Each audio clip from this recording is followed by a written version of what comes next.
بسم اللہ الرحمن الرحیم سعودی شخص نے رمضان کی آمد پر جنت البقیع میں کیا کیا کہ سعودی بادشاہ نے فوراً گردن اڑانے کا حکم دے دیا۔ خدا را بچے نہ دیکھیں، استغفر اللہ۔ ویڈیو پوری دنیا میں وائرل۔ السلام علیکم ناظرین، رمضان المبارک کے مہینے کی آمد ہے۔ یہ رحمتوں اور برکتوں کا مہینہ ہے، لیکن ایسے بابرکت مہینے میں ایک سعودی شخص نے ایسی گھناؤنی حرکت کی کہ سعودی بادشاہ نے فوراً اس شخص کی گردن اڑا دی۔ اس شخص نے ایسا بھی کیا کام کیا تھا کہ شہزادہ محمد بن سلیمان کو خانہ کعبہ آ کر اس کی گردن اتارنا پڑی۔ یہ جاننے کے لیے ہماری ویڈیو آخر تک دیکھیے۔ اگر آپ اس چینل پر نئے ہیں تو ہمارے چینل کو سبسکرائب کیجیے اور بیل آئیکن کو کلک کیجیے تاکہ آنے والی نئی ویڈیوز سے مطلع ہو سکیں۔ جی تو دوستو، یہ واقعہ ہے سعودیہ کے ایک رہائشی عبد المنان کا۔ اس کا شمار سعودیہ کے امیر بیوپاریوں میں ہوتا تھا۔ گھر میں پیسے کی ریل پیل تھی۔ اس شخص کے دادا کی قبر جنت البقیع میں تھی اور یہ شخص ہر چند دن بعد اپنے دادا کی قبر پر ضرور جاتا تھا۔ پر ایک بار جب وہ قبر سے فاتحہ پڑھ کر واپس آیا تو اس رات بہت تیز بارش ہوئی اور صبح ایک عجیب و غریب قسم کی بات سننے میں آئی جسے سن کر کسی کان کو اپنی سماعت پر یقین نہیں آ رہا تھا۔ بھلا یہ کیسے ممکن ہو سکتا تھا؟ ایک انہونی سی بات تھی یا پھر خدا کا کوئی معجزہ؟ بعض لوگ اسے قیامت کی کوئی نشانی سمجھنے لگے۔ گو کہ یہ خبر سنتے ہی لوگوں کی ایک بھیڑ سی جمع ہو گئی۔ لوگ جوق در جوق جنت البقیع کی طرف جانے لگے۔ ہر آنکھ یہ منظر اپنی آنکھوں سے دیکھنے کے لیے بے قرار تھی۔ سب چاہتے تھے اسے اپنی آنکھوں سے دیکھ کر یقین کریں۔ جیسے جیسے لوگ جنت البقیع کی جانب بڑھ رہے تھے، لوگوں کے دلوں کی حالت بہت عجیب سی ہونے لگی تھی۔ دل کی دھڑکنیں قدموں کے ساتھ بڑھ رہی تھیں۔ آنکھیں متجسس تھیں کہ آخر ایسا کیسے ممکن ہو سکتا ہے۔ لیکن جیسے ہی لوگ جنت البقیع کے پاس پہنچے، وہاں کی سیکیورٹی الرٹ کر دی گئی۔ کسی کو بھی اندر جانے کی اجازت نہیں تھی۔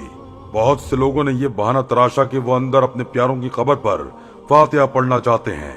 گو کہ اتنے لوگوں کو سنبھالنا اور روکنا وہاں کے عملے کے لیے مشکل ہو چکا تھا۔ انہوں نے جیسے ہی چند لوگوں کو اندر جانے کی اجازت دی، باقی لوگوں کا اصرار بھی بڑھ گیا۔ انہیں روکنا وہاں کے عملے کے لیے مشکل ترین عمل ہو چکا تھا۔ لوگ کچھ بھی سننے کو تیار نہ تھے۔ انہیں بس اس قبر کو دیکھنے کا شوق تھا جس کی خبر ہر سو پھیل چکی تھی۔ بہرحال عملے کو ہی ہار ماننا پڑی اور جیسے ہی قبرستان کے سامنے سے گارڈز مجبوراً پیچھے ہٹے، لوگوں کا ہجوم اندر داخل ہوا تھا۔ اس قبر کو دیکھ کر لوگوں کی آنکھیں پھٹی کی پھٹی رہ گئی تھیں۔ لوگوں کو اپنی آنکھوں سے دیکھ کر بھی یقین نہیں آ رہا تھا کہ آج کے اس دور میں بھی ایسا ممکن ہے۔ یہ سب دیکھ کر لوگوں میں بہت چمگائیاں شروع ہو گئی تھیں۔ کچھ لوگوں کا کہنا تھا کہ قبر والا شخص کوئی اللہ کا خاص بندہ تھا جس کی قبر پر ایسا معجزہ ہوا ہے۔ کوئی کہنے لگا کہ شاید یہ شخص اپنے زمانے میں بہت بڑا بزرگ گزرا ہوگا۔ لوگوں کی عقیدت اس قبر والے کے ساتھ بڑھنے لگی تھی جب اچانک ہی ایک اور شور سا اٹھا۔ اس مجمع کو ہٹاتے ہوئے حاجی عبد المنان وہاں پہنچ گیا۔ وہ قبر اس شخص کے دادا کی قبر تھی اور وہ ہونق بنا ان کی قبر کے اندر سے سونے کو نکلتے دیکھ رہا تھا۔ اتنا سونا تھا کہ لوگ حیرت کی تصویر بنے ہوئے تھے۔ وہاں کے عملے نے سونے کو کسی کو بھی ہاتھ نہیں لگانے دیا۔ جب عبد المنان سے کہا گیا کہ سونے پر اس کا حق ہے تو وہ رونے لگا، کہنے لگا اسے اسی قبر میں رہنے دیں۔ اس کا کہنا تھا کہ اس کا دادا بہت نیک شخص تھا، عبادت گزار تھا، اس لیے سونے کو اس کی قبر کے ساتھ مخصوص کر دیا جائے۔ اب لوگوں کی توجہ اس قبر سے ہٹ کر عبد المنان کی جانب مبذول ہو چکی تھی۔ اس کے دادا کے بارے میں جاننے کے لیے وہاں موجود ہر شخص متجسس نظر آ رہا تھا۔ لیکن دوستو، حقیقت کچھ اور ہی تھی۔ جیسے ہی حقیقت سامنے آئی، شہزادہ محمد بن سلیمان نے اس شخص کی گردن اڑا دی۔ سوچنے والی بات یہ ہے کہ دوستو، آخر اس شخص نے ایسا بھی کیا کیا تھا کہ وہ اس سزا کا حقدار ہوا تھا؟ حقیقت جان کر شاید آپ لوگوں کو یقین نہ آئے۔ لوگوں کے عقائد اس سونے کی قبر کو دیکھ کر بدلنے لگے تھے۔ اس بزرگ کی عقیدت دل میں کچھ اور جذبات کو فروغ دینے لگی تھی۔ لوگ وہاں جا کر منتیں مانگنے لگے تھے۔ یہ بات جب سعودی بادشاہ محمد بن سلیمان تک پہنچی تو اس نے معاملے کی تحقیقات کا حکم نامہ جاری کر دیا۔ کئی جاسوس عبد المنان کی جاسوسی پر مامور ہو چکے تھے۔ وہ بہت جلد ہی اس راز کو جان گئے تھے کہ رمضان المبارک کی آمد تھی۔ اس لیے سعودی حکومت کے ایک اعلان نے عبد المنان کے ہوش اڑا کے رکھ دیے تھے۔ سعودی حکومت کی طرف سے یہ حکم نامہ جاری ہوا تھا کہ اس بار زکوٰۃ کا نصاب ان کے کارندے نکالیں گے اور حکومت وقت سعودیہ کے عمرہ لوگوں کے گھر چھاپے مار کر دیکھے گی کہ ان کے پاس کتنی جائیداد ہے اور اس کی زکوٰۃ ان لوگوں کو حکومت کو دینی پڑے گی، جسے سعودی حکومت خود مستحقین تک پہنچائے گی۔ عبد المنان جس قدر امیر شخص تھا، دل کا اتنا ہی چھوٹا اور کنجوس تھا۔ وہ اپنے پیسوں سے سونا خریدتا اور سونے کی صورت اسے محفوظ کر لیتا۔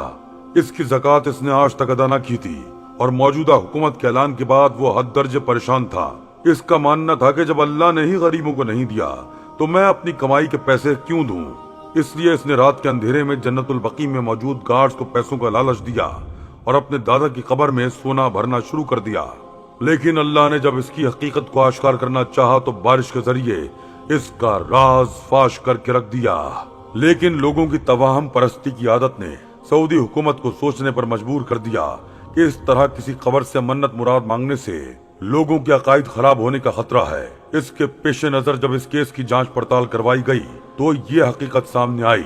اس پر شہزادہ محمد بن سلیمان نے اس شخص کو خانہ کعبہ میں ہی سب کے سامنے اس کی گردن اڑانے کا حکم دیا، کیونکہ وہ زکوٰۃ ادا نہ کرنے کے لیے لوگوں کے عقائد کو بھی خراب کر رہا تھا۔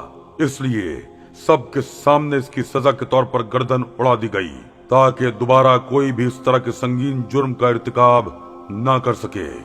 قرآن کریم اور احادیث مبارکہ میں زکوٰۃ ادا کرنے کے بے شمار فضائل و برکات بتائے گئے ہیں۔ مثلاً زکوٰۃ ادا کرنا اللہ تعالیٰ کی رحمت کا باعث ہے۔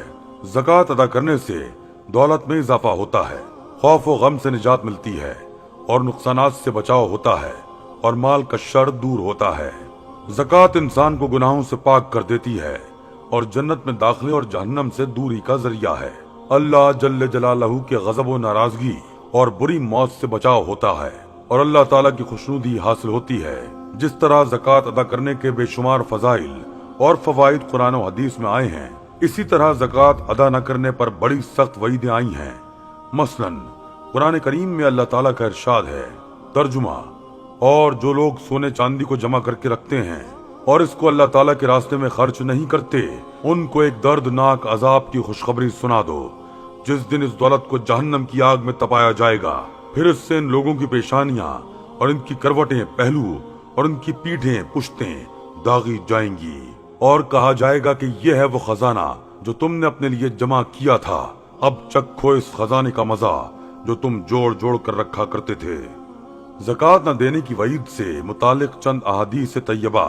حضرت زید بن اسلم کہتے ہیں کہ حضرت ابو صالح زکان نے انہیں بتایا کہ انہوں نے حضرت ابو ہریرہ رضی اللہ تعالیٰ عنہ کو یہ فرماتے ہوئے سنا کہ رسول اللہ صلی اللہ علیہ وآلہ وسلم نے ارشاد فرمایا، کوئی سونا چاندی اور مال و دولت رکھنے والا شخص ایسا نہیں جو اس کا حق یعنی زکوٰۃ نہ دیتا ہو، مگر اس کا حال یہ ہوگا کہ جب قیامت کا دن ہوگا تو اس شخص کو عذاب دینے کے لیے سونے چاندی اور مال و دولت کی چوڑی چوڑی تختیاں بنائی جائیں گی۔ پھر ان تختیوں کو جہنم کی آگ میں تپایا جائے گا، یعنی خوب گرم کیا جائے گا، جیسا کہ لوہا اور دیگر دھاتیں آگ میں خوب گرم کرنے سے سرخ ہو جاتی ہیں۔ پھر ان سے زکوٰۃ نہ دینے والے شخص کی کروٹ، پہلو اور پیشانی اور پشت کو داغا جائے گا۔ جب یہ تختیاں ٹھنڈی ہونے لگیں گی تو ان کو دوبارہ آگ میں تپا کر گرم کر لیا جائے گا، اور یہ کام اس دن ہوگا جس کی مقدار 50,000 سال کے برابر ہوگی، یعنی قیامت کے دن۔ یہاں تک کہ جب بندوں کا فیصلہ ہو جائے گا تو اسے یا جنت کا راستہ دکھایا جائے گا یا جہنم کا۔ حضرت ابو ہریرہ سے روایت ہے کہ رسول اللہ صلی اللہ علیہ وآلہ وسلم نے ارشاد فرمایا، جس شخص کو اللہ تعالیٰ نے مال دیا پھر اس نے اس کی زکوٰۃ ادا نہ کی تو قیامت کے دن اس کا مال اس کے پاس بڑے زہریلے گنجے ناگ کی شکل میں آئے گا۔ اللہ تعالیٰ صاحب حیثیت مسلمانوں کو زکوٰۃ دینے کی توفیق عطا فرمائے، آمین یا رب العالمین۔